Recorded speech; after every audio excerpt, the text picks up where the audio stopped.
Truman Howard Jacobs.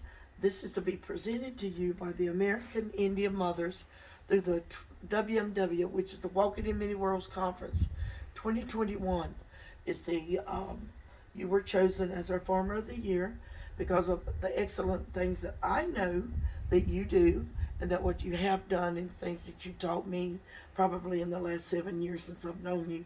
Thank you so much as we give you the Farmer of the Year award. And I thank you so very kindly. I thank you so very kindly for being so kind and loving and heartbroken and understanding enough to consider me for this award. I do appreciate it from the bottom of my heart. I am a Native American. I bought this place here in 1973 with 18 acres of cleared land on it. Was involved in a truck accident in '82. Knee squashed, leg cut off, pelvis broke, hip broke, kidneys tore loose, liver tore, left eye tore out.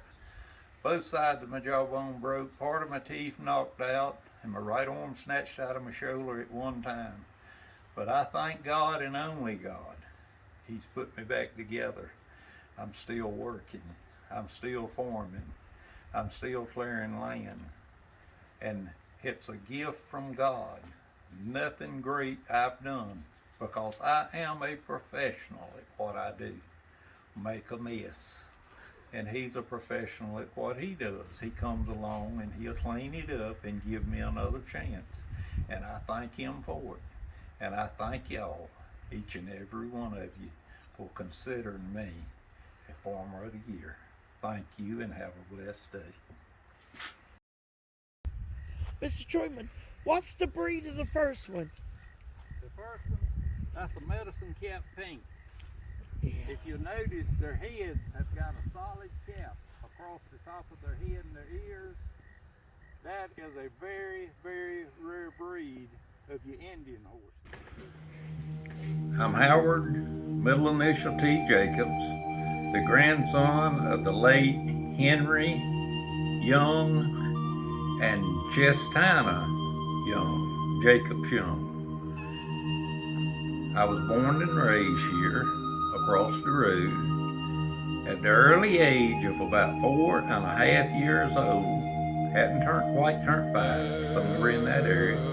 My grandfather and I, we were walking through the woods over here, and we come up on a blowed over tree that Hurricane Hazel had blowed over. And there was a slash of water there. And Papa saw a deer coming feeding. And we sat down on the log, and Papa broke a little stick about 1 inch long, and he thumped that stick in the water. And he reached over and tapped me on the leg and pointed at that stick. Now what my grandfather was telling me was to watch that stick and see where it went to. I watched the stick and I watched the deer. When the deer fed out of sight, Papa asked me, he said, "Son, where did our stick go to?" I said, "Papa, it's right down there in that bush."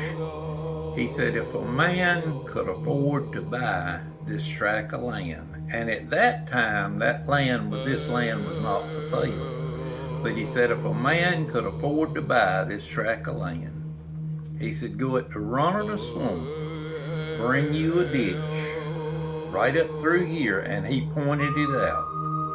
He said, take it all the way up to your property line up on the top side of the property. He said, get at the end of that ditch, he says, and dig you a ditch up your property line to my old corner.